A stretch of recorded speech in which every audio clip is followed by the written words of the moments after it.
দেখো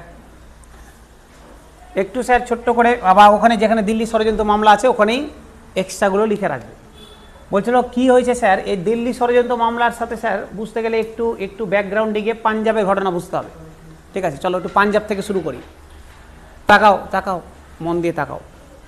বলছে এই সময় পাঞ্জাব না দুটো ভাগে বিভক্ত ছিল, ভালো করে বুঝবে স্যার, পাঞ্জাব দুটো ভাগে বিভক্ত ছিল, একটা ওয়েস্টার্ন পাঞ্জাব, একটা হচ্ছে ইস্টার্ন পাঞ্জাব। ওয়েস্টার্ন পাঞ্জাব একটু ভালো করে বুঝে নাও স্যার, ওয়েস্টার্ন পাঞ্জাব আর ইস্টার্ন পাঞ্জাব, পাঞ্জাব দুটো ভাগে বিভক্ত ছিল। যে পাঞ্জাবের মেন বসতিগুলো ছিল তারা ছিল ইস্টার্ন পাঞ্জাবের দিকে, এই দিকেই লোকজন, এই দিকের জায়গাটা উন্নত ছিল, এই দিকটা অতটা উন্নত ছিল না। আচ্ছা, এই সময় যিনি পাঞ্জাবের গভর্নর ছিলেন উনি দেখলেন যে এই ওয়েস্টার্ন দিকটা, পশ্চিম দিকটা কেন উন্নত নয়, চেক মানে উনি এটা কমিটি বানালো, দেখলো এই দিকে কেন লোকজন থাকছে না, এই দিকে তো সব থেকে বেশি সুবিধা। কিসের সুবিধা? বলছে এই দিক দিয়ে এত নদী বয়ে গেছে, জলের তো অভাব নাই, তো লোকজন এই দিকেই আছে কেন? একটা কারণে আছে, কারণ এই দিকের ব্যবস্থাটা ভালো না। আমার নদী আছে একটা জায়গাতে, না ভালো নদী আছে, সব কিছু ভালো, কিন্তু ওইদিকে রাস্তাঘাট নাই, ওইদিকে বসতি নাই, কে জায়গা করতে বাড়ি করতে যাবে? বলছে গভর্নর ভাবলো তাহলে এক কাজ করি, এই সাইডটাতে, ওয়েস্টার্ন সাইডটাতে কানাল বানাই, ক্যানেলগুলো বানাই, বিভিন্ন ক্যানেলগুলোকে কানেক্ট করি। ঠিক আছে, ক্যানেলগুলো বানাই।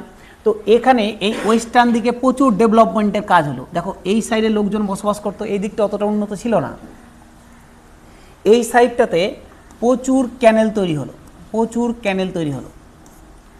ঠিক আছে, তো প্রচুর ক্যানেল হলো, আস্তে আস্তে আস্তে আস্তে এই জায়গাগুলোকে বিভিন্নভাবে ক্যানেল দিয়ে বিভিন্নভাবে যুক্ত করলো। যখন যুক্ত করা শুরু হলো, এই দিকে সুযোগ সুবিধাগুলো বাড়তে লাগলো। এবার লোকজন এই সাইড থেকে এই সাইডে এসে বসতি বানাতে লাগলো। ঠিক আছে, বসতি বানাতে লাগলো, বানাতে বানাতে যখন এবার এই দিক থেকে এই দিক বেশি উন্নত হয়ে গেল, যখন ওয়েস্টার্ন সাইডটা উন্নত হয়ে গেল, গভর্নমেন্ট দেখলো যে আমাদের ক্যানেল বানাতে প্রচুর খরচা হয়ে গেছে, এবার এই খরচার টাকা তুলতে হবে, তো কাকে দিয়ে তুলবে? লাগিয়ে দিল একের পর এক ট্যাক্স চাষিদের ওপর। ওয়েস্টার্ন দিকে সবাই চলে এসছে, এবার এদের ওপর নতুন করে ট্যাক্স বসানো শুরু করলো। এই সময় একটা বিল পাস হলো 1907 সালে, পাঞ্জাব কলোনাইজেশন ক্যানেল বিল, পাঞ্জাব কলোনাইজেশন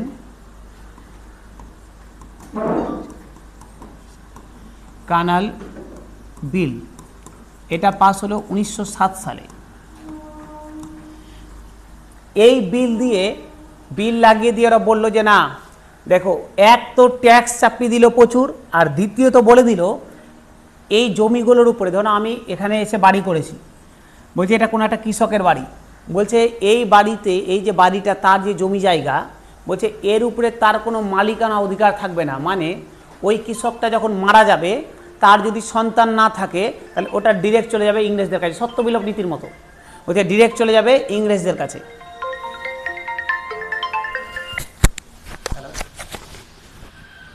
হ্যালো, হ্যাঁ বলুন।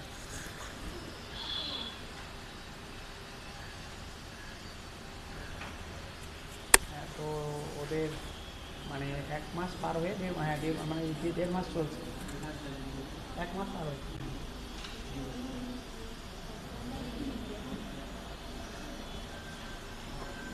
আচ্ছা পরে ফোন করছি, আমি পড়াচ্ছি তো, পরে ফোন করছি।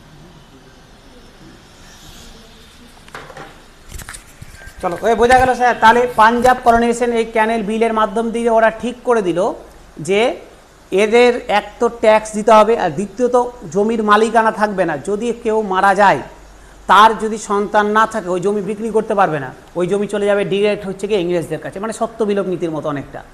তো বলছে এটার জন্য এবার ধীরে ধীরে কিন্তু এর বিরোধিতা হওয়া শুরু হলো।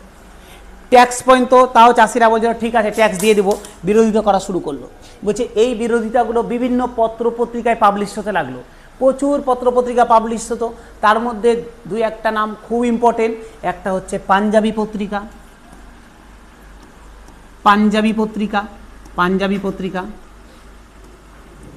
এই পত্রিকা পাবলিশ করতো লালা রাজপত রায়,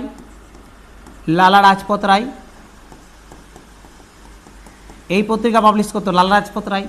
ভারত মাতা পত্রিকা, এটা পাবলিশ করতো অজিত সিং।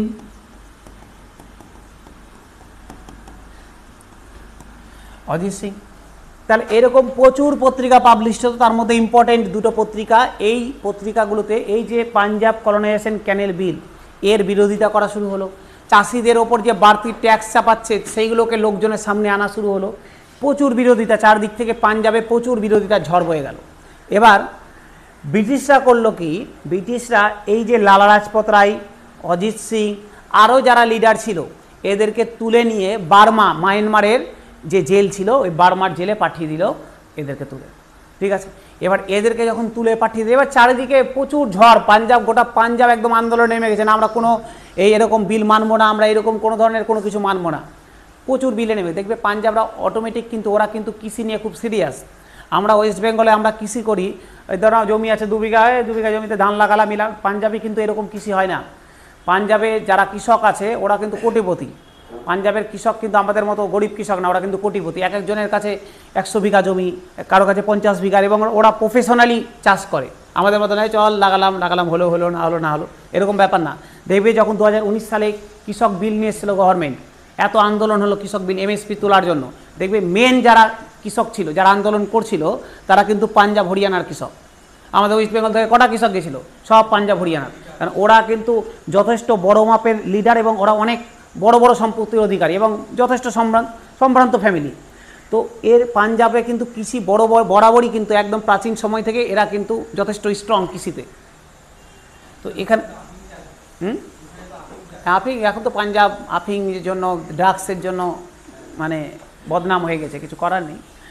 তো যাই হোক স্যার, গল্প হচ্ছে তাহলে এখানে যেখানে ছিলাম স্যার, তো এই যে পাঞ্জাবে যারা কৃষকরা ছিল প্রচুর আন্দোলন চলছে, বড় বড় লিডারকে জেলে ভরে দিল, কিন্তু আন্দোলন থামলো না।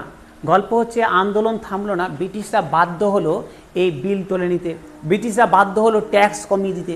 এবার যখন বিলটা তুলে নিল, ট্যাক্স কমিয়ে দিল, দেখলো লোকজন, দেখলো আমাদের তো দাবি মেনে নিয়েছে, ট্যাক্স কমিয়ে দিয়েছে, বিল তুলে নিয়ে আমাদের আর কোনো দাবি নাই, তো লোকজনও শান্ত হয়ে গেল। যখন লোকজন শান্ত হয়ে গেল, এদেরকেও জেল থেকে ছেড়ে দিল, লালা লাজপত রায়, অজিত সিংকে ছেড়ে দিল।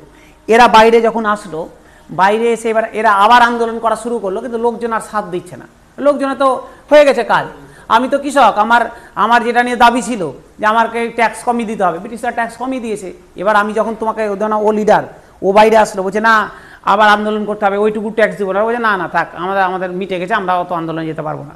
ঠিক আছে, তো এরা কিন্তু লালা লাজপত রায় বলো, অজিত সিং বলো, এরা যখন জেল থেকে বেরিয়ে আসলো, ওই মানুষের সাপোর্টটা আর পেলো না, যে মানুষরা তার আগে যে সাপোর্টটা করছিল, আস্তে আস্তে যেহেতু আমার সমস্যা মিটে গেছে, তো আমি আর কিসে তোমার পায়ের পিছনে দৌড়ে বেড়াবো, যখন সমস্যা ছিল তোমার পিছনে দৌড়াচ্ছিলাম, তো এই সাপোর্টটা পেলো না, বলো ঠিক আছে, পেলো না।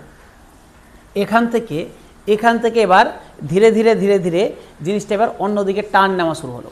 কেমন টার্ন নেওয়া শুরু হলো, বলছি এই যে টোটাল যে চক্রান্ত চলছিল, এর পিছনে এই পাঞ্জাবের এই টোটাল চক্রান্তের পিছনে একজন লিডারের নাম জড়িত ছিল, যার নাম হচ্ছে হার্ডিংস, লর্ড হার্ডিংস। এই লর্ড হার্ডিংস যখন এবার এরা ঠিক করলো যে লর্ড হার্ডিংসকে মারতেই হবে, সে লোক সাপোর্ট করুক না করুক, আমাদেরকে লর্ড হার্ডিংসকে মারবই।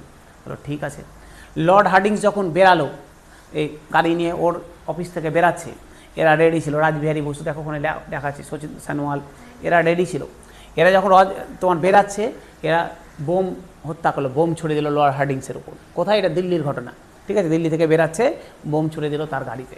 এই যে টোটাল কেসটা, এটাকে বলা হয় দিল্লি কনস্পিরেসি কেস বা দিল্লি ষড়যন্ত্র মামলা। ঠিক আছে, দিল্লি ষড়যন্ত্র মামলা মাথায় রাখবে। বোঝা গেল স্যার, বোঝা গেল? সমস্যা নেই তো? নাই।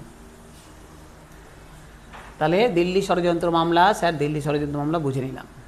নেক্সট, হ্যাঁ স্যার, সাল স্যার হচ্ছে এর পরে দেখো ওখানে দেওয়া আছে হয়তো 1908 আশেপাশে, 7-8 দিকেই, 7 দিকে বিল পাস হলো, ওই মোটামুটি 8 আশেপাশেই।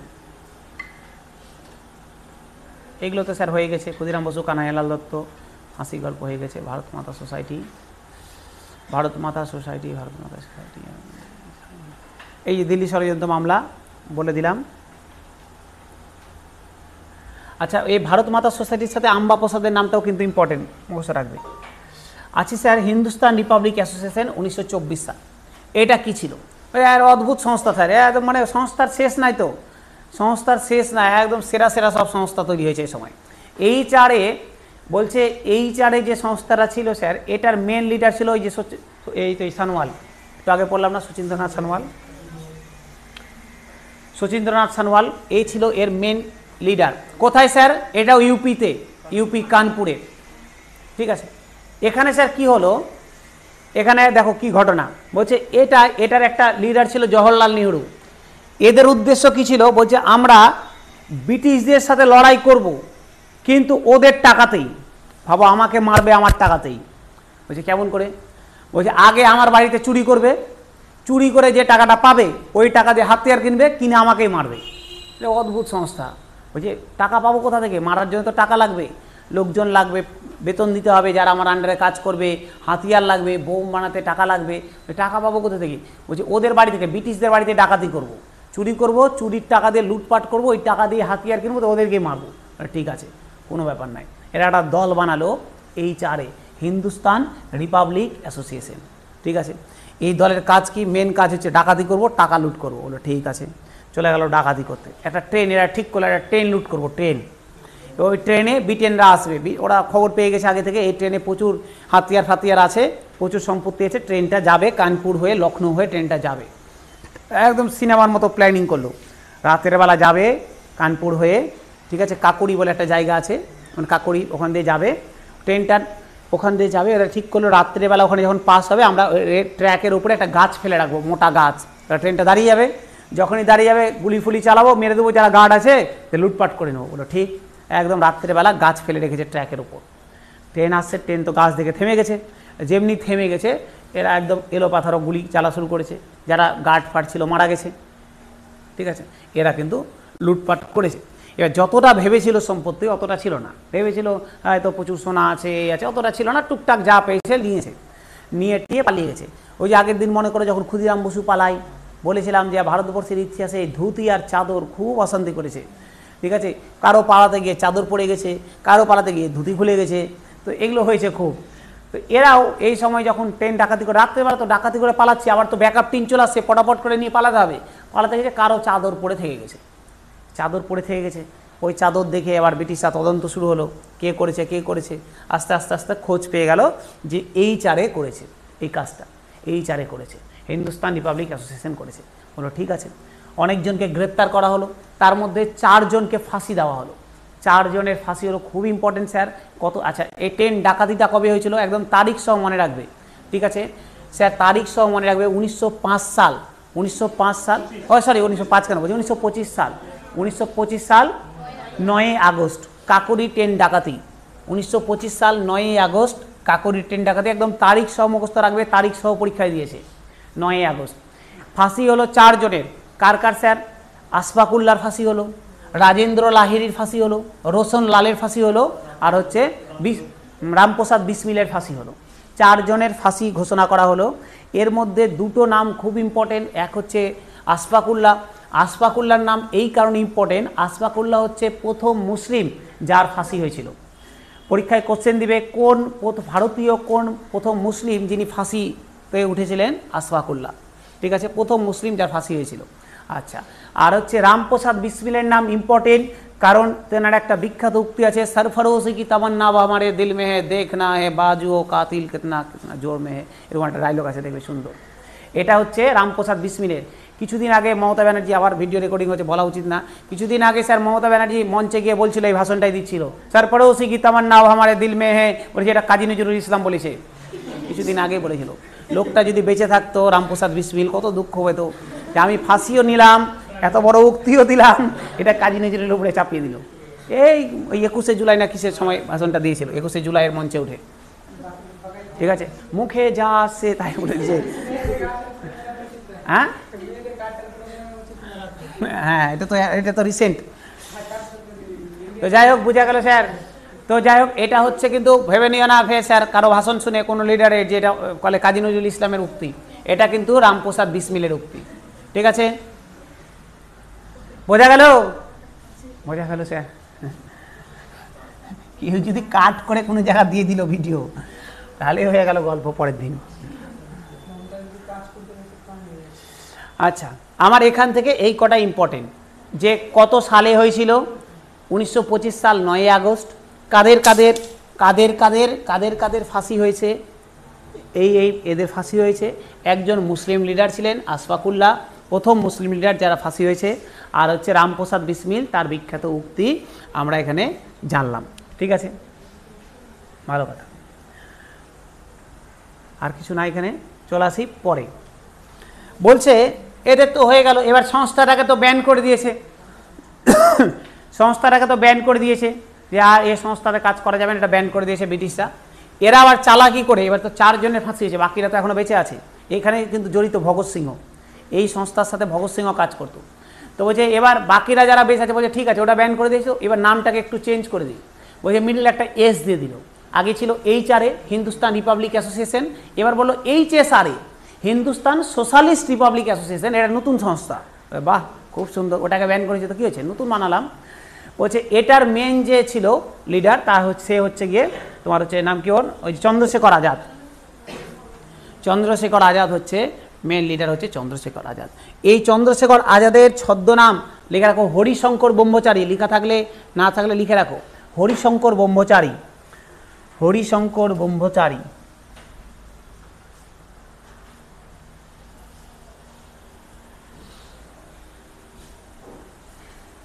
ঠিক আছে, ছদ্মনাম হরিশঙ্কর ব্রহ্মচারী, হরিশঙ্কর ব্রহ্মচারী লিখলে। আচ্ছা, চন্দ্রশেখর আজাদ সম্পর্কে বলি। ইনাকে যখন পুলিশ গ্রেপ্তার করে নিল, দেখো মানে এক একজনের মানে অবদান বুঝতে পারবে স্যার। আমরা যে দাঁড়িয়ে আছি স্যার, এত জনের মানে মৃতদেহের উপরে আমরা দাঁড়িয়ে আছি। আমরা আজকে দাঁড়িয়ে যে পড়াশোনা করছি, আজকে দাঁড়িয়ে যে এত কথা বলছি, এই যে এত জনের বলিদানের উপর দাঁড়িয়ে আছি। চন্দ্রশেখর আজাদের একটা অদ্ভুত একটা কাহিনী আছে, অদ্ভুত রকম একটা বীরত্বের কাহিনী আছে। বলছে যখন এনাদেরকে যখন পুলিশ তাড়া করছে, এদের কাছে বন্দুক আছে, ভালো কথা, বন্দুক দিয়ে যে কটা পুলিশকে মারার ছিল মেরে দিয়েছে। কলকাতার ঘটনা, কলকাতার আলফ্রেড পার্ক বলে একটা পার্ক আছে, আলফ্রেড পার্ক, সল্ট লেকে সেক্টর 5-এ, সেক্টর 5 কি সেক্টর 2 এরকম হবে। তো আলফ্রেড পার্ক আছে, ওখানে এনাকে পুলিশ ঘেরে নিয়েছে চারদিক দিয়ে। তো একটা ছোট বন্দুক, কটা 6টা 5টা 6টা গুলি থাকে, তো মেরেছে, যে কটা গুলি ছিল মেরেছে। ওর কাছে একটাই গুলি বেঁচে আছে। এবার দেখলো পুলিশ তো অনেক, এই গুলি দিয়ে মারতে পারবো না। এবার উনি দেখালেন এটা কি সুন্দর একটা মানে পরিচয় দিল। বলছে আমি মরবো তো আমি জানি, আমি যদি এমনি নিজে থেকে সুসাইড করি তাও মরবো, নাহলে ব্রিটিশরা ধরলে ব্রিটিশরা মারবে। বলছে আমি ব্রিটিশদের গুলিতে মরবো না, নিজেই মরবো। উনি ব্রিটিশদের হাতে মরবে না বলে, ব্রিটিশরা ঘিরে আছে, 5টা আমার কাছে 6টা গুলি আছে, 5 জনকে মেরে দিলাম, আর একটাই বেঁচে আছে। আমি একটা দিয়ে তো আর 100 জনকে মারতে পারবো না। আমি জানি এবার একটা দিয়ে খুব বেশি হলে 1 জনকে মারতে পারবো, তার থেকে এটা দিয়ে আমি নিজেকে শ্যুট করি। এটা দিয়ে দুটো বার্তা গেল ভারতবর্ষের ইয়াং জেনারেশনের কাছে। এক হচ্ছে দেখবে আমাদের, তোমাকে যদি বলি হাত কাটো একটু নিজের, তোমার কেটে গেল অ্যাক্সিডেন্ট হয়ে আলাদা ব্যাপার, আমি জানি না কেটে গেছে মিটে গেল, তোমাকে নিজে থেকে বলি একটু কেটে দেখাও হাত। সুসাইড করা কিন্তু এত চারটিখানি ব্যাপার না, কিন্তু মানসিক রুগী না হলে সুসাইড করতে পারবে না কেউ। তো যাই হোক, তো এক তো নিজেকে গুলি করলো, এটা দিয়ে তার যে সাহস, সেই সাহসটার বার্তা গেল একটা ইয়াং জেনারেশনের কাছে যে আমি ব্রিটিশদের হাতে মরবো না, নিজে মরে গেলাম তাও স্বীকার। আর দ্বিতীয় কথা আর একটা গেল যে তিনি মরার আগে বার্তা দিয়ে গেলেন যে যারা ইয়াং জেনারেশন আছে, যারা এখনও ভাবছো যে স্বাধীনতা নিজে চলে আসবে, তাদের কাছে এটা বার্তা থাকলো, এই যে আমি যে বলিদান দিচ্ছি, এই বলিদানটা কিন্তু নিজে আসেনি, বা নিজে ইচ্ছা করলে আমিও যদি ভাবতাম যে নিজে স্বাধীনতা চলে আসবে, জীবনে কোনো দিন স্বাধীনতা আসবে না, এরকমভাবেই পরাধীন থাকতে হবে। বলছি স্বাধীনতা নিজের পায়ে হেঁটে আসবে না, স্বাধীনতা অর্জন করতে হবে। ঠিক আছে, তো আমার এই বলিদানটা মাথায় রেখো, তোমরা এখনও সময় আছে, জেগে ওঠো। তো তার একটা বার্তা ছিল, সেটা ইয়াং জেনারেশনের কাছে, না জেগে ওঠো, এখনও সময় আছে, ব্রিটিশদের বিরুদ্ধে লড়াই করো। 1931 সাল আলফ্রেড পার্কে তিনি নিজেকে মানে হত্যা করলেন। ঠিক আছে, হ্যাঁ, ও সরি কলকাতা না, এলাহাবাদ, হ্যাঁ এলাহাবাদ, কলকাতা না। কলকাতাতে হচ্ছে ওই যে এটা প্রফুল্ল চাকির ঘটনাটা, এটা এলাহাবাদের, ঠিক এলাহাবাদ। প্রফুল্ল চাকি যেটা নিজেকে শ্যুট করেছিল, ওটা সল্টলেকের ঘটনা।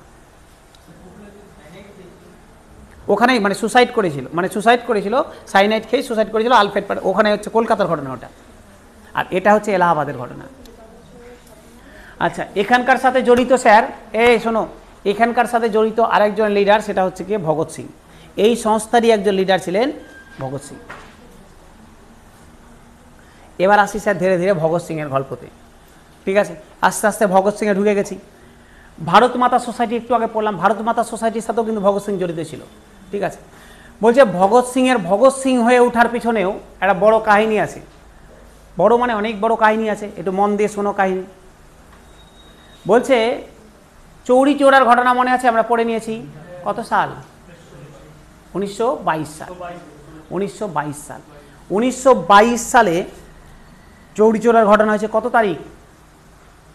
কত তারিখ চৌরি চৌরা? 5ই ফেব্রুয়ারি। 5ই ফেব্রুয়ারি 1922 সাল। ভুলে গেছি স্যার? বাহ, খুব ভালো। ঠিক আছে, ভুলে গেছো কি না? এক কাজ করবে, ওই এরকম ব্লেড নিবে, হ্যাঁ ব্লেড নিয়ে গজনি সিনেমার মতন খোদাই করে করে ব্লেড দিয়ে লিখবে 5ই ফেব্রুয়ারি কালে চৌরি চৌরা ঘটনা 1922 সাল। এইদিকে লিখবে 12ই ফেব্রুয়ারি রদ করা হলো। ঠিক আছে, তারপরে লিখবে এখান দিয়ে লিখে দিলে যে সিভিল ডিসঅবিডিয়েন্স মুভমেন্ট 1920 সাল, এরকম লিখে লিখে রাখবে বিভিন্ন, সরি নন কোঅপারেশন মুভমেন্ট 1920, এভাবে লিখে রাখবে, নাহলে কিছু করার নেই। তো যাই হোক স্যার, 1900 দেখো ঘটনা, ভগৎ সিংয়ের ঘটনাতে ঢুকছি। বলছে 1922 সাল 5ই ফেব্রুয়ারি চৌরাচৌরির যে ঘটনা ঘটেছিল, এটার একটা বড় ল্যান্ডমার্ক, এর একটা বড় প্রভাব পড়েছিল ভগৎ সিংয়ের ইতিহাসে, ভগৎ সিংয়ের জীবনে। এই ঘটনাটা ঘটেছিল বলে আজকে আমরা ভগৎ সিংয়ের ইতিহাস পড়ছি। এই ঘটনা যদি না ঘটতো তাহলে আমরা ভগৎ সিংকে পড়তামই না। কেন স্যার? হ্যাঁ কেন স্যার, এবার বোঝো। বলছে এর আগে পর্যন্ত 1922 সালের আগে পর্যন্ত ভগৎ সিং অন্ধভক্ত গান্ধীজির। এর আগে পর্যন্ত গান্ধীজির একদম অন্ধভক্ত ভগৎ সিং। গান্ধীজি যা বলবে তাই ঠিক। গান্ধীজি যেতে বলেছে যেতে হবে, গান্ধীজি মরতে বলেছে মরতে হবে, গান্ধীজি ওখানে গিয়ে দাঁড়াতে বলেছে দাঁড়াতে হবে, গান্ধীজি বিড়ি খেতে বলেছে বিড়ি খেতে হবে, কিছু করে গান্ধীজি যা বলে, মানে বিড়ি খেতে বলেনি, ব্যাপার হচ্ছে যা বলছে তাই করতে হবে, একদম ফুললি ডিভোটেড গান্ধীজির প্রতি ভগৎ সিং। ঠিক আছে, ইনার এরপরে 1922 সালের পরে ভগৎ সিংয়ের ভগৎ সিং হয়ে ওঠার ইতিহাস শুরু হলো। ভগৎ সিংকে আজকে আমরা যে ভগৎ সিংয়ের এত বড় ইতিহাস পড়ি, ভগৎ সিংয়ের স্যার এগুলো ইতিহাস দেখবে আমাদের সামনে থেকে অমিট করে দেওয়া হয়েছে, নাই ভগৎ সিংয়ের স্যার এইটুকুটাই জানি, ভগৎ সিং ফাঁসি দিয়েছে, ব্যাস গল্প এখানে শেষ। এত বড় যে একটা অবদান ভগৎ সিংয়ের, এত কিছু যে করে গেছে, এতগুলো সংস্থার সাথে উনি জড়িত, এতগুলো আন্দোলনের সাথে জড়িত, এত কিছু করে গেছে, এগুলো কোনো ইতিহাস পড়ানো হয় না, গুরুত্বও দেওয়া হয় না। থাকলেও সিলেবাসও থাকলেও ওই সিলেবাস ওইভাবে পার করে দিয়েছে। বলছে এরপরে ভগৎ সিং বলে যে না, আর গান্ধীজির সাথে আমার আর মতের মিল হচ্ছে না। কেন? গান্ধীজি এই চৌরিচৌরা ঘটনার পর সারা দেশ থেকে অসহযোগী আন্দোলনকে তুলে নিল। গান্ধীজি ইচ্ছা মতো যখন ইচ্ছা করবে, যখন ইচ্ছা তুলে নেবে, এটা ভগৎ সিং বলে আমি মানতে পারবো না, আমার রাস্তা আলাদা। গান্ধীজি ভুল না, কিন্তু আমি ওই পথে যেতে পারবো না, আমি আমার রাস্তাতে হাঁটবো, আমি চরমপন্থীর দিকে ঢুকে যাব। তো গান্ধীজি এই ভগৎ সিং এবার চরমপন্থী পথে অবলম্বন করলো, চরমপন্থীর দিকে করলো। এরপর থেকে ভগৎ সিং বিভিন্ন এই অ্যাক্টিভিটিগুলোর সাথে জড়িত হলো। তার মধ্যে একটা অ্যাক্টিভিটি হচ্ছে স্যার জন সুন্দরকে হত্যা করা। স্যার জন সুন্দরকে হত্যা করা। এবার স্যার তাকাও স্যার তাকাও, স্যার জন সুন্দরকে হত্যা করা, এটা একটা ভগৎ সিংয়ের অনেক বড় একটা ডিসিশন ছিল। কেন স্যার? এটাও একটু বোঝো, এটাও একটা বোঝো। 1928 সাল, 1928 সাল লাহোরের যিনি এসপি ছিলেন জন সুন্দর, তাকে হত্যা করেছিল ভগৎ সিং। এবার কী দরকার পড়লো? এর সাথে ভগৎ সিংয়ের কী রাগ? জন সুন্দরকে যে হত্যা, আমার দেখো তোমাকে আমি হত্যা করব, কোনো রাগ আছে তাহলে তো হত্যা করব। এই যে দেখতে পাচ্ছ প্রশান্ত বর্মনকে নিয়ে ঝামেলা চলছে, দেখেছো? জানো কি জানো না? প্রশান্ত বর্মন, এই যে স্যার আর এটা ভিডিও পাবলিশ করা যাবে না, ঠিক আছে, অ্যাপেই থাকবে। বলছে প্রশান্ত বর্মন হচ্ছে মানে WBCS এর ইতিহাসে একটা অদ্ভুত একটা প্রাণী, অদ্ভুত প্রাণী। কেমন প্রাণী? সাল 2017 বোধহয়, 2017 কি 18তে পেয়েছে চাকরি, WBCS পেয়েছে। 0 পেয়েছিল, 0। RTI খাতা দিয়েছিল ইংলিশে 0, 200-তে, মানে সাদা খাতা জমা দিয়েছে। আবার যখন রিচেক করে খাতা হলো 160 হলো, মানে একটা মানুষ 0 থেকে 160 ওই খাতা, মানে কতটা টাকা দিয়েছে ভেবে নাও। টাকা দিয়েছে, কারণ আছে। উনার যিনি কাকু, উনি ছিলেন ওই সময় আমাদের পরিবেশ মন্ত্রী ওয়েস্ট বেঙ্গলে, জলপাইগুড়ি বাড়ি। তারপরে মালটা ভিডিও হলো, ফার্স্ট র্যাঙ্ক। আরে ভাই চুরি ধরা পড়বে কেমন করে? আমি চাকরি নিয়েছি ঠিক আছে, চুরিটাও এমন করে করবো যাতে আরেকজনের সাথে মিশে যাই। চুরি করে ফার্স্ট করেছে আমাকে, ভাবো তো। আরে চাকরি পা ঠিক আছে, চুরি করে আবার র্যাঙ্ক 1। এবার একটা মানুষের একটা WBCS হচ্ছে ওয়েস্ট বেঙ্গলের সবথেকে বড় পরীক্ষা, সিভিল সার্ভিস। ওর ওখানকার যদি র্যাঙ্ক 1, ওদের তো ইন্টারভিউ নেয়, ইন্টারভিউ নিতে গেছে। এবার একটা মানুষের র্যাঙ্ক 1-এর ইন্টারভিউ শুনে বোঝা যায় যে পার্স কতটা আছে। ওর কথাবার্তা শুনে তুমি দেখবে, যে কোনো ইন্টারভিউ দেখবে ওর বোঝাই যাবে যে মাল কিছু জানে না। ভালো কথা। এবার জলপাইগুড়িতে পোস্টিং হয়ে গেল 5-6 বছর। নর্মালি ওরা 1-1.5 বছরের বেশি এক জায়গাতে পোস্টিং থাকে না, চেঞ্জ হয়ে যায়। ওই মালের আজ পর্যন্ত ট্রান্সফার হয়নি, বাড়ির কাছে পোস্টিং, ওখানেই আছে 5 বছর ধরে। মানে কত লেভেলে হাত আছে। ভালো কথা। ওর বাড়িতে চুরি হয়েছে, এই রিসেন্ট ঘটনা বলছি, 2-3 দিন আগের ঘটনা। ওর বাড়িতে চুরি হয়েছে। কোন বাড়িতে? সল্টলেকে বাড়ি আছে একটা, কেউ জানে না, এতদিন কেউ জানতো না, এখন পাবলিশড হয়েছে। সল্টলেকে বাড়ি আছে, প্রায় 5-6 কোটি টাকার বাড়ি, ঠিক আছে। এবার এত টাকা আসলো কোথা থেকে? যাই হোক, চুরি হয়েছে কতটা? 500 গ্রাম মতো সোনা, 500 গ্রাম সোনা চুরি করেছে। কে করেছে? ওরই যে বাড়িতে কুকুর টুকুর দেখাশোনা করতো, ওই লোকটা করে। ওই লোকটা স্বীকার করেছে আমি চুরি করেছি। তো ও চুরি করেছে, করে ওটাকে নিয়ে গিয়ে মেদিনীপুরের ওখানে একজন সোনার ব্যবসায়ী, মানে এমনি পাড়াতে যে দোকানগুলো থাকে, ওর কাছে বিক্রি করেছে। ওরা বন্ধু, আগে পাশাপাশি ওদেরও গ্রামে বাড়ি ছিল, ওর কাছে বিক্রি করেছে। এই বিক্রি করে দিস, রেখে দিস। ও আর মাল গলিয়ে নিয়েছে সোনা টোনা। এই গিয়ে বাড়িতে যখন সোনা দেখেছে নাই, মানে 2-3 মাস আগে চুরি হয়েছে, আর ধরা পড়েছে 2-3 দিন আগে।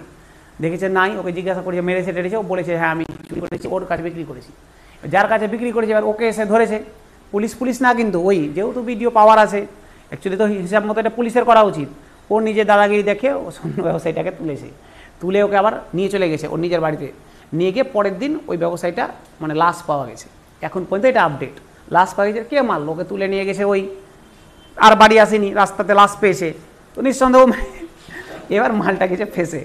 এতদিন পর্যন্ত 0 পেয়ে চাকরি করছিল, এবার গেছে ফেসে। এবার তো যা হোক, তদন্ত পরে হচ্ছে, এখন কী হবে পরের কথা। এত সহজে ধরাও পড়বে না, মানে এতদিন থেকে আছে ও, ভিতর সব চেঞ্জ করে দেবে। 4টিখানি লোক না ও, ঠিক আছে। আর এটা ভিডিও পাবলিশড হবে না, এটা এখানেই থাকবে। তো যাই হোক স্যার, ভগৎ সিংয়ের গল্পতে আসি। তো গল্প আমার যেটা বলার ছিল, যে আমি যখন কাউকে হত্যা করব, নিঃসন্দেহে আমার কোনো মোটিভ তো থাকবে। আমি কাউকে হত্যা করার আমার তো মোটিভ থাকবে। আমি মোটিভ আছে বলে হত্যা করছি, আমি এমনি তো আর হত্যা করব না। স্যার ভগৎ সিং এই যে জন স্যান্ডার্সকে হত্যা করলো বা সুন্দরকে হত্যা করলো, নিঃসন্দেহে এরও কোনো মোটিভ ছিল মারার। বলছে কী মোটিভ ছিল? এবার মোটিভটা বুঝি।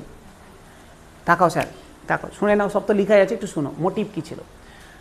স্যার লালা রাজপথ রায়ের নাম আমরা সবাই শুনে এসেছি, পরে আরও ভালো করে শুনবো। সাইমন কমিশনের নামও আমরা শুনে এসেছি, পরে না শুনে থাকলে আবার শুনবো, পরে সাইমন কমিশন পড়বো। তো সাইমন কমিশন 1928 সালে ভারতবর্ষে এসেছিল। 1927 সালে সাইমন কমিশন তৈরি হয়, 1928 সালে ভারতে আসে। সাইমন কমিশন যখন ভারতে আসে, ভারতবাসী সাইমন কমিশনের বিরোধিতা করছিল। কেন করছিল স্যার? সাইমন কমিশন পড়ার সময় বলবো, এখন বললে জিনিসটা ফালতু বড় হয়ে যাবে। ভারতবাসীরা সাইমন কমিশনের বিরোধিতা করছিল, যে সাইমন কমিশনের আমরা মানবো না, তোমরা ব্যাক চলে যাও। তো এরকম গোটা ভারতে বিভিন্ন লিডার তার নিজের রাজ্যে বিরোধিতা করছে। এইরকমই পাঞ্জাবে লালা রাজপথ রায় সাইমন কমিশনের বিরোধিতা করছে। এবার ওই সময় পাঞ্জাবের যে এসপি ছিল, তার নাম হচ্ছে জন সুন্দার্স। উনি করলেন কি, লাঠিচার্জের নির্দেশ দিলেন। পাঞ্জাবে লাঠিচার্জ, বিরোধিতা করছে সবাই, যে go back Simon, go back Simon. ওখানে গিয়ে লাঠিচার্জের নির্দেশ দিল জন সুন্দর। ইনার নির্দেশেই পুলিশ লাঠিচার্জ করলো। লাঠিচার্জ করে, আর ওখানে প্রেজেন্ট ছিল লালা রাজপথ রায়। লালা রাজপথ রায়ের শির দ্বারা মেরুদণ্ড ভেঙে গেছিলো, মানে এমনভাবে, মানে পাশবিকভাবে মারা হয়েছিল লাঠি দিয়ে, মারতে মারতে মেরুদণ্ড ভেঙে দিয়েছে। এবার তখন তো আর মেডিকেল এত উন্নত নাই যে অপারেশন করবে, এই করবে। উনি লালা রাজপথ রায় কিন্তু খুব মানে কী বলবো, বেদনাদায়ক মৃত্যু হয়েছে। তিনি ওই অবস্থাতে ভাঙা মেরুদণ্ড নিয়ে বিছানায় পড়েছিলেন বেশ কিছুদিন, মানে যন্ত্রণায় ছটপট করতে করতে তিনি মারা গেছেন বিছানায়। তো তিনি যখন মানে যন্ত্রণায় যখন বিছানায় পড়ে আসেন, তখন তিনি এক খুব সুন্দর কথা বলেছিলেন। তিনি বলেছিলেন যে আমার এই যে চোখের জল, এটা ব্যর্থ যাবে না। কেউ তো আছে যে আমার এই চোখের জলের বদলা নিবে। আমার এই চোখের এক একটা জল ব্রিটিশ কফিনের ওপর পেরেকের মতো কাজ করবে। দেখবে কফিন দেয়, ঠিক আছে, ইসের মতোই কলে খ্রিস্টানরাও কফিন দেয়।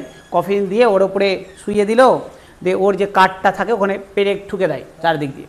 তো বলছে এই এক একটা পেরেক আমার চোখের জল হিসাবে, পেরেক হিসাবে কাজ করবে চোখের জল। আর এই লালা রাজপথ রায়কে নিজের গুরু হিসাবে মানত ভগৎ সিং। এখানে কানেক্ট হলো ভগৎ সিং আর হচ্ছে গিয়ে জন সুন্দর্স। যখন লালা রাজপথ রায় মারা গেল, তারই বদলা নেওয়ার জন্য ভগৎ সিং জন সুন্দর্সকে করলো হত্যা। জন সুন্দর বেরাচ্ছিল, মালকে একদম চাট করে দিয়েছে গুলি করে, বাইক নিয়ে যাচ্ছিল, দিয়েছে গুলি করে দিয়েছে, দিয়ে কিন্তু ভগৎ সিং পালিয়ে গেছে, ধরা পড়েনি। ভগৎ সিং দেখো, ভগৎ সিং, শিবরাম, রাজগুরু, এরা কিন্তু জন সুন্দরকে হত্যা করেছে, কেউ কিন্তু ধরা পড়েনি, পালিয়ে গেছে। গুজব তো লটে গেছে যে ভগৎ সিং মেরেছে, কিন্তু প্রমাণ তো নাই। গুজব সবাই কানে কানে জেনে গেছে যে এটা ভগৎ সিং মেরেছে, কিন্তু প্রমাণ নাই। এবার আদালতে তো প্রমাণ ছাড়া কাজ হবে না। ভগৎ সিং কিন্তু এই কেসে ধরা পড়ল না। এবার আমি আর 1 বছর পরে যাচ্ছি। দেখো, জন সুন্দরকে 1928-এ হত্যা হয়ে গেছে, ভগৎ সিং ধরা পড়েনি, সবাই কম বেশি জেনে গেছে ভগৎ সিং মেরেছে, কিন্তু কোনো প্রমাণ নাই। প্রমাণ নাই বলে কিছু করাও নাই।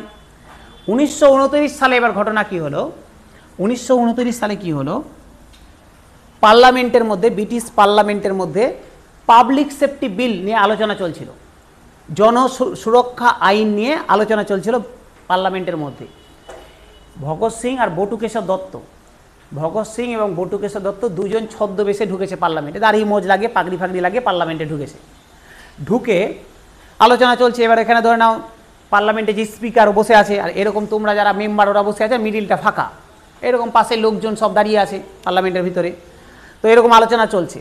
তো ওই রকমই লোকজনের মধ্যে দুজন, একজন ভগৎ সিং আর বটুকেশ্বর দত্ত ছদ্মবেশে দাঁড়িয়ে আছে। ওরা দুটা বোম নিয়ে ফাঁকা জায়গাতে বোমটাকে ফেলে দিয়েছে, ফাঁকা জায়গাতে। এবার যে বোমগুলো বানানো হয়েছিল, বোমগুলো এমনভাবেই বানানো হয়েছিল যে কেউ মারা যাবে না, খুব জোরে শুধু আওয়াজ হবে, কোনো আগুন ফাগুন হবে না, আওয়াজ হবে একটা জোরে। আর মেরেছিল ফাঁকা জায়গাতে ইচ্ছা করে। তো দুটো বোম দুজন চালিয়ে দিল, আর মিডিলে পড়লো, বোমটা ব্লাস্ট করে গেল, ব্লাস্ট করে প্রচণ্ড জোরে আওয়াজ হলো। লোকজন তো ছোটাছুটি ছুটে গেছে, বোম ব্লাস্ট হয়ে গেছে, ছুটাছুটি। যদি ভগৎ সিং আর বটুকেশ্বর দত্ত চাইতো ওখানে পালিয়ে যেতে পারতো, কারণ লোকজন ছোটাছুটি, তো এই ওদিকে পালাচ্ছে ওদিকে পালাচ্ছে, তার মধ্যে এরা ছদ্মবেশে আছে। কিন্তু এরা কিন্তু পালানোর জন্য আসেনি, ওরা এসছিল আমরা ধরা দিব। তো দুজনই দাঁড়িয়ে দাঁড়িয়ে স্লোগান করতে লাগলো, ইনকলাব জিন্দাবাদ। এবার এখান থেকে প্রশ্ন আসছে যে ইনকলাব জিন্দাবাদ তাহলে কার স্লোগান? ভগৎ সিংয়ের স্লোগান? না স্যার, ভগৎ সিং এই স্লোগানটাকে পপুলার করেছিল, এটা হচ্ছে হযরত মোহানির স্লোগান। ইনকলাব জিন্দাবাদ স্লোগানটার প্রতিষ্ঠাতাকে হযরত মোহানি, ভগৎ সিং এটাকে পপুলার বানিয়েছিল। ঠিক আছে, এবার গল্প, যখন ওকে ধরে নিল, পুলিশ তো ধরে নিল, ধরে টরে নিয়ে এবার আদালতের ট্রায়াল শুরু হয়েছে। আদালতের ট্রায়াল এবার জাজ জিজ্ঞাসা করছে যে তোমরা ইচ্ছা করলে তো পালাতে পারতে, পালালে না কেন? তখন ভগৎ সিংয়ের উক্তি শোনো। ভগৎ সিং বলছে যে আমরা তো পালানোর জন্যও আসিনি বা কাউকে মারার জন্যও আসিনি, ইচ্ছা করলে তো আমরা ভালো বোম দিয়ে সবাইকে মারতে পারতাম, মারা আমাদের উদ্দেশ্য ছিল না। আমাদের উদ্দেশ্য ছিল যে এখানে যারা ব্রিটিশ পার্লামেন্টে যারা বসে আছে তাদেরকে জানানো যে আমরাও এক্সিস্ট করি ভারতবর্ষে, আমাদেরও একটা দাবি দাবা আছে, ইচ্ছা করলে আমরা তোমাদেরকেও মারতে পারি, তার আগে শুধরে যাও। বলছে এখানে ভগৎ সিং একটা খুব সুন্দর ইংলিশে কথা বলেছিল, বলছে if the deaf are to hear then sound has to be very loud. কানে যারা কালা তাদেরকে শোনাতে গেলে জোরে বিস্ফোরণ দরকার। বলেছে ডিফ মানে হচ্ছে কালা, কালা যারা কানে শুনতে পায় না, যারা কানে কম শুনে তাদেরকে যদি শোনাতে হয় তাহলে জোরে সাউন্ডের দরকার হয়। এটা ভগৎ সিং এই সময় বলেছিল। বলো ঠিক আছে। এবার দেখো, কেউ তো মরেনি, কেউ মরেনি, কোনো কিছু হয়নি, এটার জন্য তার ফাঁসি হবে না, খুব বেশি হলে 2-4 বছরের জেল হবে, জরিমানা হবে, ফাঁসি তো দিবে না। ভগৎ সিংকে করলো কি, এই কেসটা যখন ট্রায়াল চলছিল, ওই যে পুরনো কেস জন সুন্দরকে হত্যা করেছিল, ওটার কিন্তু প্রমাণ নেই, প্রমাণ ছাড়া জোর জবরদস্তি ভগৎ সিংয়ের কিন্তু ফাঁসি ঘোষণা করে দিল ওই কেসটার মামলাতে, যে কেসটার কোনো প্রমাণ ছিল না।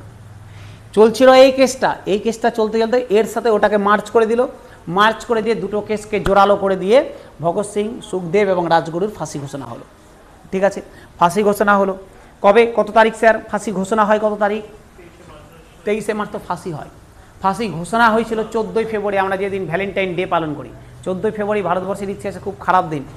এক তো স্যার ব্ল্যাক ডে, পুলওয়ামা হামলা হয়েছিল, এক ভগৎ সিংয়ের ফাঁসি ঘোষণা হয়েছিল। ঠিক আছে, তো যেই হোক এই দিন ফাঁসি ঘোষণা হলো, আর 23শে মার্চ একদম রাতারাতি ফাঁসি দিয়ে দেওয়া হলো। এবার গল্প দেখো, ঠিক আছে, ভগৎ সিংয়ের ফাঁসি হয়ে গেল, ভগৎ সিং হাসি মুখে ফাঁসি গ্রহণ করলো। ঠিক আছে, নিজে ইচ্ছা করলে পালাতে পারতো, এখান থেকে নিজে থেকে ইচ্ছা করে ধরা দিল, ধরা দিয়ে ফাঁসিটা, দেখো এটা কথা ভাবো, আমি তো দেশের হয়ে লড়াই করছি, ঠিক আছে, মারছি, ঠিক আছে, কিন্তু আমার কাছে যখন সুযোগ ছিল যে আমি ধরা পড়বো না, পালিয়ে যাব, তারপরে আমি জানি আমি ইচ্ছা করে ধরা দিলাম যে আমাকে ফাঁসিটা দাও, আমার ফাঁসিটা দেখে আরও আমার মতন 100 জন নামবে পথে। তো মানসিকতা ভাবো, মেন্টালিটি ভাবো এই সমস্ত লোকজনের, যে কত বড় অবদান দিয়ে গেছে। মেরে লড়াই করেছে, প্লাস নিজে থেকে ফাঁসিটা নিচ্ছে যে আমাকে ফাঁসিটা দাও, আমার ফাঁসি দেখে আরও লোকজন ঢুকবে আন্দোলনে। তো আরেকটা কথা, যে গান্ধীজি, যখন আমরা গান্ধীজির ইতিহাস এই শুরু করব, এই হয়ে গেলেই গান্ধীজির ইতিহাস, আমরা গান্ধী যুগে ঢুকবো। গান্ধীজির ইতিহাস, গান্ধীজির বিশাল বড় অবদান ভারতবর্ষে। পড়বে স্যার, অনেকে স্যার গান্ধীজিকে গাল দেয়, গান্ধীজি কী করেছে, গান্ধীজি না থাকলে মুখ হতো ধুমুক হতো, আরও ভালো হতো। তো গান্ধীজি স্যার লোকজন না পড়েই গাল দেয়, ঠিক আছে, গান্ধীজির অনেক অবদান আছে, দেখতে পাবো স্যার একটার পর একটা গান্ধীজি কী কাজ করেছে, একদম মাস্টার মাইন্ড ছিল গান্ধীজি, প্রচুর কাজ করেছে। হ্যাঁ, তবে গান্ধীজি যতই কাজ করেছে ভালো, গান্ধীজির এই জায়গাতে গিয়ে একটা কালো দাগ গান্ধীজির গোটা ইতিহাস যদি স্বর্ণাক্ষরে লেখা হয়, তাহলে ভগৎ সিংয়ের ফাঁসির ইতিহাস গান্ধীজির কালো ইতিহাস, কালো কয়লা দিয়ে লেখা হবে। কেন লেখা হবে তারিখটা একটু মনে করার চেষ্টা করো।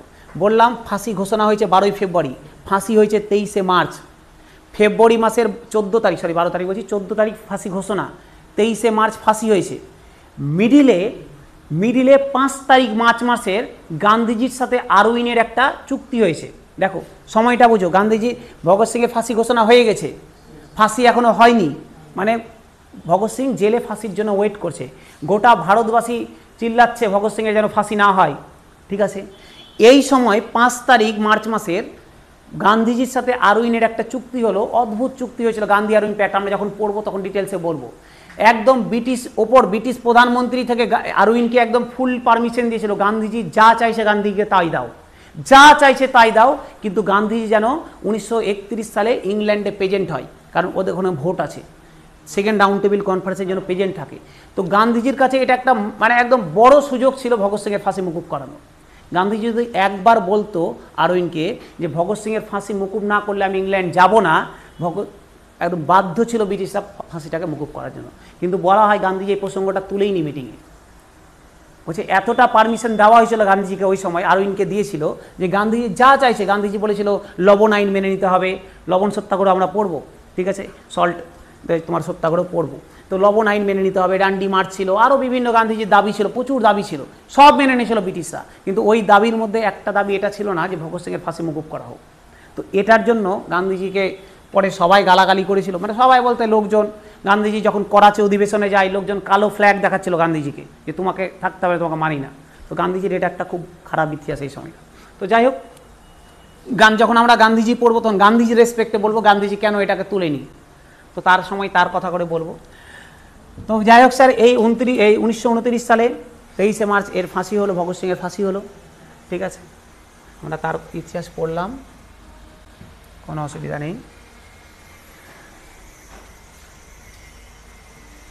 দেখবে স্যার, এটা স্যার সুন্দর করে একটু মজার জন্য দেওয়া হয়েছে, এটা স্যার অজয় দেবগানের, সাউন্ড না, সাউন্ড বাপরে, মানে সিনেমা সাউন্ড স্যার, ভেবে নিও না স্যার এটা ভগৎ সিং, মানে ভগৎ সিংয়ের ইতিহাস দেখানো হচ্ছে।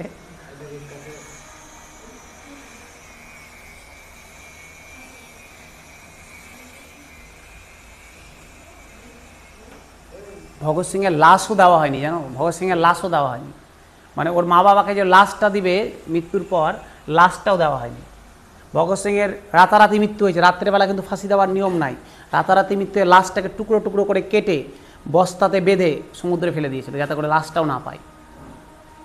ভগৎ সিংয়ের লাশ কিন্তু নিখোঁজ, মানে মৃত্যুর পর কেটে দিয়ে ফাঁসি দেওয়া হয়েছে।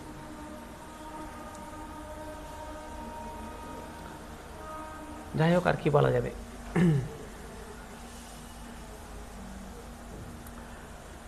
এই যে এখানে স্যার দেখতে পাবে কিছু স্যার,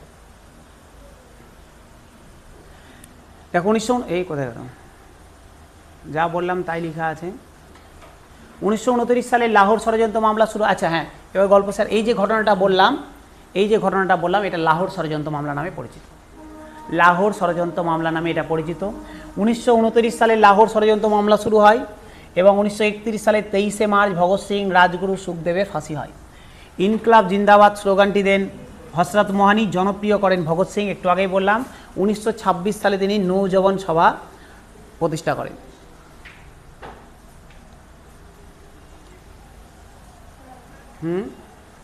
বাড়ি যাবে কেন, ডাক্তার যাবে, যাও, থাকে এখান থেকে পরের দিন করবো মাস্টারদের সিচুয়েশন থেকে।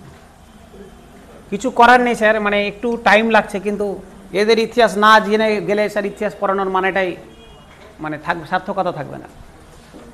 মাস্টারদা সূর্য সেনকে নিয়ে পরের দিন আলোচনা করব।